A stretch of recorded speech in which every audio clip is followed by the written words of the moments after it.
Welcome back to RCC Connections. We're continuing with our health sciences degrees here at RCC. And now we're going to talk about respiratory therapy. And to join us for this segment is Vickie Chitwood. She is the program director for respiratory therapy, if I can say it.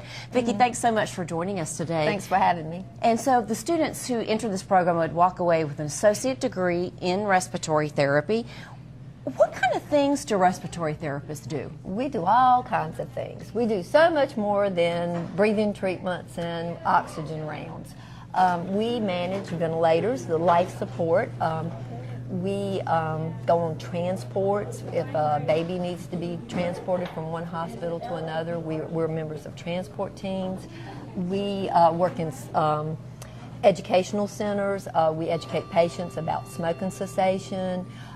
Very much a patient advocate for education. We are the educators about lung disease.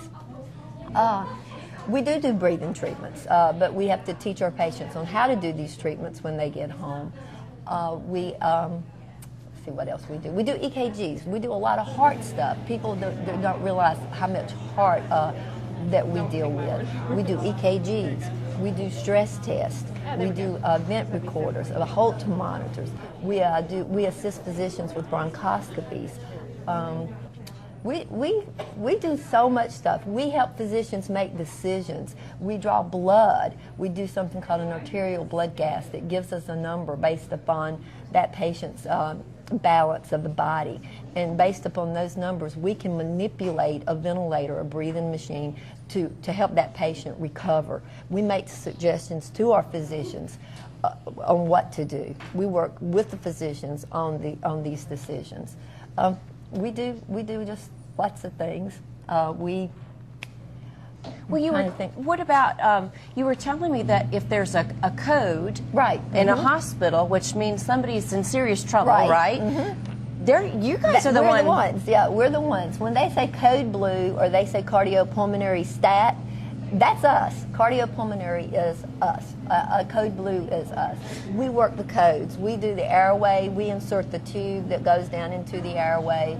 We do the compressions most of the time with the CPR. We work codes. We're very much into, we were doing ACLS here at the college. Our students when they graduate, they have ACLS, which is Advanced Cardiac Life Support. We are members of a rapid response team. In other words, if a patient is going down or getting worse, the hospital will call a rapid response team, and two respiratory therapists always go and make recommendations as what do we do for this patient right now. So we're very, very involved in many, many aspects of a patient's care while they're in the hospital. But beyond just hospitals, you were telling me, and this was really unexpected to me, was that that respiratory therapists are needed in a sleep lab. Yes, we work in sleep labs. Patients with sleep apnea, apnea means no breathing. That means we're the breathing people. So we're very qualified. To work in sleep labs. Most sleep labs are staffed by respiratory therapists. You can continue on to get your a degree in sleep lab, your polysomnography certificate or credentials. But most of the therapists I know that work in sleep labs, they're registered respiratory therapists. We work in sleep labs. We work in home care. We work in research. There's therapists who work in research. So we do so many things. There's so many avenues that respiratory therapists can go through or go into. And once again, I love respiratory therapy. I love what I do. I love the patient interaction. I love working with the patients and getting to know the patients and their families. And the students will be the first to tell you. I say and I teach, know your patient. Get to know your patient. All right, we've got Daniel Williams here to talk about the clinical rotation process. This is really key for the students getting hands-on learning. Yes, ma'am, it is. That you want to make sure that they get the didactic portion of it in the classroom setting, but also get their hands on a patient to see what real life's going to be like once they graduate. So tell me all about the clinical setting. You guys send them everywhere, and what kind of experiences do they have? All right. We'll send them as far up as Martinsville, Danville, Virginia, down to High Point. We've got 13, 14 different colleges, hospitals that we send them to. And they're going to go there. They'll get report with the oncoming therapist. So they'll get there about 6:30 in the morning, get report for the day, and then they've got a daily task that they'll attend with the respiratory therapist, go out and take care of their the assignment and the patients. And they'll typically go through the daily rounds, so the first set of rounds, the second set of rounds, and the third set of rounds. We do send them for 12-hour clinicals, so they get a full-fledged experience of how life's going to be post-graduation. Joining us now is Lauren Webster. She is a third semester student. That means she's about halfway through the program here at RCC. And Lauren, you were telling me, well, you're a non-traditional student. You've done a whole lot of other things. In other words, you've raised a family, homeschooled your children, and then you ended up deciding to come back to college. What brought you to respiratory therapy? About 6 years ago, my dad went through an illness, and he died about 6 years ago, but we spent a lot of time in the hospital. And while we were there, I kept thinking, you know, I really would like to do this because we had great care. He had great care from his nurses, doctors, therapists, and they ministered to us too. You know, it's just a wonderful, it was a bad illness, but they made it much easier. And I said to myself, I want to be able to do that for somebody. I want to do that for the patient. I want to be able to do that for their family. And so took me about 2 years before I finally decided to come back. So, you know, I've been here about a year and a half. And here you are. Yeah, here I am. So you're on your way to giving back from the experience Yes. that you had. Yes. That is an incredible story. So what's it like coming back? It's great. I'm a much better student as an adult, you know, and I'm glad I chose RCC. Vickie, Tom, Daniel, they're wonderful. The other teachers I've had, I had to take some other classes, some prerequisites. Wonderful.